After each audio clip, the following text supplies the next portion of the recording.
Hey y'all, it's Michael and it's my Friday reads for January 12, 2018. So this is my first video actually for 2018. I will do a wrap up of like my favorite things from 2017. I'll just combine everything like my favorite books, my favorite music, my favorite movies, TV shows, anime, all of those. So I'll combine everything together in another video. Alright, in regards to 2017, I did just finish Sapiens by Yuval Noah Harari. Now, I am gonna do a separate video on this and Homo Deus, which I just recently started. Like, as you can tell, I'm not even like deep into it right now. And I want to do a video on both of these together as more of like a duology, well, not a duology, but like as a follow through, because I feel as though Homo Deus really adds something to Sapiens that, like, well, from what I read so far, what I felt was like really I wanted to say I don't know if lacking is the word, but something was new. I don't know. But I will say this. I finally got over the bump that Sapiens is just like almost like popcorn, and it's made more for like the general information and not more of like the in-depth information that I was scientific information that I was really thought it was gonna be, and I felt like I was like almost craving almost. So it did make me want to get more and start reading more scientific nonfiction.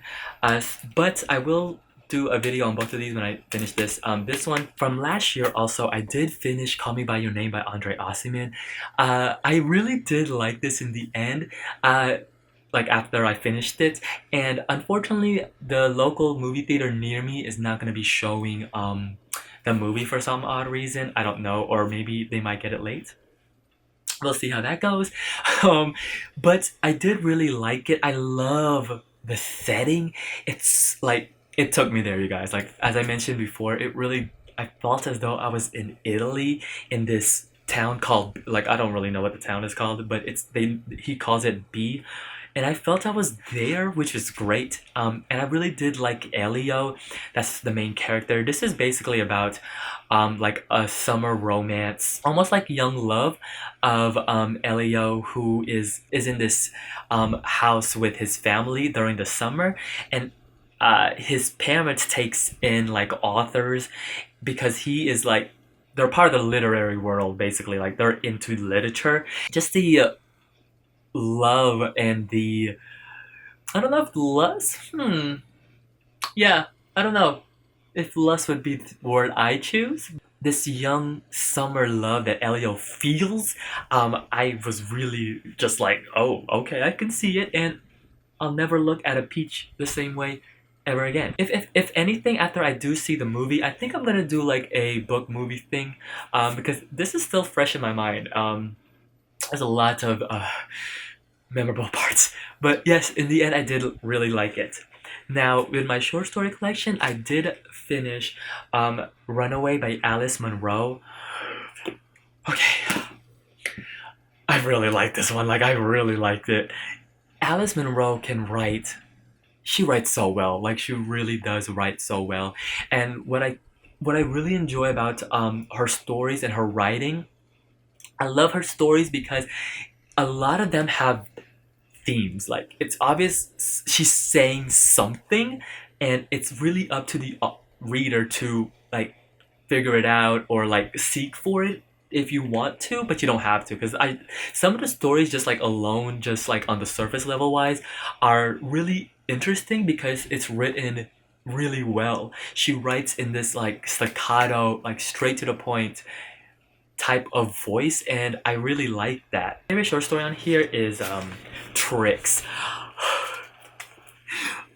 Yeah, I really like it. Without giving too much away, it's basically this story about how, I want to say society, how we have expectations as humans, and when we don't meet those expectations, basically there's plans that we have, and if a plan doesn't go through the way we think it should, then we have this like we're almost impatient, but a lot of the times we should be patient because patience is a really good virtue to have. Like it's such a nice thing to have, and the way that tricks unfold, I was just like, oh girl. But yeah, there's a lot. I really liked it, and I will seek out more of her works. Um, the she has like stories on here that connects. It's almost like a trilogy, almost of Chance, Soon, and Silence, which is about one main character, but as we see her progress and see how she changes. But you can actually just read those by itself. But if you read it all together as like a trilogy almost, it's really nice. And Powers is the last story in here. It's the longest out of all of the short stories. And I also do like also a lot of her stories have a lot of like Greek, Roman mythology, antiquity references. And while I don't get a lot of them, some of them I did get, which was great because it made the stories even more fascinating, and I did uh, really enjoy them. So now with this books and mangas and stuff that I am currently reading right now. So I did recently just finish Flying Witch Volume 1 by Chihiro Ishizuka. Now I did start the anime of this before, and I just randomly stopped in the middle. So I decided to read the manga just to almost like a refresher course so I can watch the anime. The anime is just like the manga. It's written really sparsely. It's about this girl, Makoto, who does one of my favorite tropes, which is um, a Japanese person going from the city to the country. So she's going to the country to study more about witchcraft because she is a witch, and it's now here's the thing. This is what we call a slice of life. So in people don't read that much mangas, a slice of life anime slash manga is basically a story where not a lot of things happen. Like it's not actiony. It's more about a slice of life. It's really focused on the nuance of silence and relaxation. Like a lot of slice of life animes, nothing really happens, like action wise, but a lot happens with theme wise and this sense of tranquility and quietness. I love slice of life. It really is calming, and I think I really like it. With this manga, what I really do enjoy about it is there's a lot of silence. So I finished that, and the other manga that I am continuing is The Ancient Magus' Bride by Kore Yamazaki. This is volume 7. This is the continuation from volume 6. Oh lord. Ooh. And all I gotta say is it's getting good. Now I do have to mention this. The anime is on the second part of the first season right now. It literally just started the second part, and this is, I'm trying to hide my library's name on here, but it is one of the animes you should be watching. If you're watching current animes right now, The Ancient Magus' Bride, you should be watching. It is beautifully told, beautifully animated, incredibly drawn. The voice acting is done so well. You could tell this is one of those animes. You could tell they have a budget. Like their budget was high. Like, and there are. It's so beautiful. I was like, this is. And the art style, it's so nice. It's very since this tends to fall more towards a lot of like Western myths and like English. Well, it takes place like near an English countryside. I really like it. I don't want to talk too much about it because I feel like if you go into this blind like I did when I first started it, it's really magical. It's good. Now more with the other books, but let me just say this first.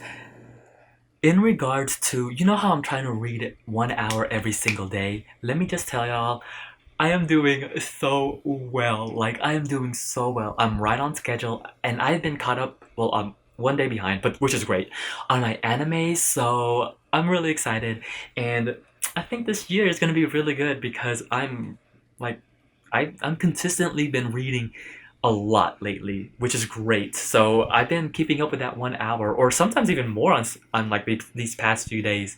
So yes, in regards to my YA book club, I am currently reading right now Dear Martin by Nick Stone. The other book, All American Boys, is the other book. I'll have to get that again from the library because I had to return it because I didn't finish it in time. But um, in like the way the system works. But anyways, so yeah, I just started on this right now. It's a really short book, so I am going to finish this soon. Now, you also know how I mentioned that I wanted to read Ulysses by James Joyce. Now, one I'm I'm kind of on schedule ish. I need to do better though. I know I need to do better. But let me just say this. This is much easier to read than I expected. Like I was expecting a really hard novel because a lot of people are intimidated by this book.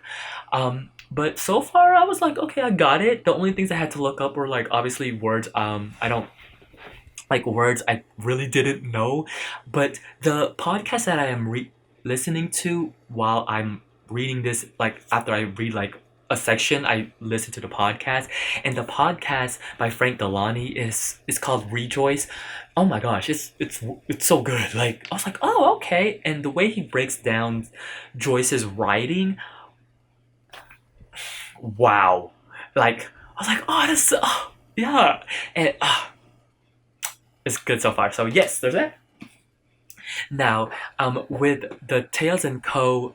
Book club, since I finished *Sapiens*, the next book for January is a short story collection, and that's *Almost Famous Women* by Megan Mayu Bergman.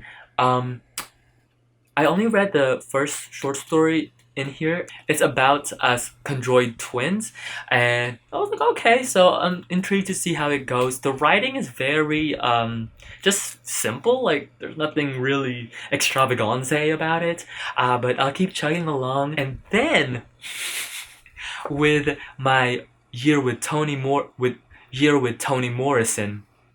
Yes, I'm sorry, I took that name. I'm going to start this weekend for sure. The Bluest Eye by Toni Morrison. Now, this will be a reread for me. I've read this, I think, like 2 years, 3 years ago. So yeah, I have to read her books out of order because in February we're reading Tar Baby, and I don't believe let me look it up right quick. Actually, I don't think that's her second book. I forgot what her second book was. Yeah, her second book was actually Sula, and then the third one was Song of Solomon. But I will go out of order because in February for Black History Month, for Read So Lit by Brown Girl Reading, we're reading Tar Baby. So there is that, and yeah, it'll just be good to read Toni Morrison again. So I think I need to go buy her other books though because I'm missing. I know for sure I'm missing some of them, in my personal bookshelf in this abyss over here, which I did clean up. That's about it. Let me know what you're reading. Until then, I'm gonna edit this video. Yeah, let me know. 2018, good so far, which is great. Until then, I'll see you guys till next time. Bye.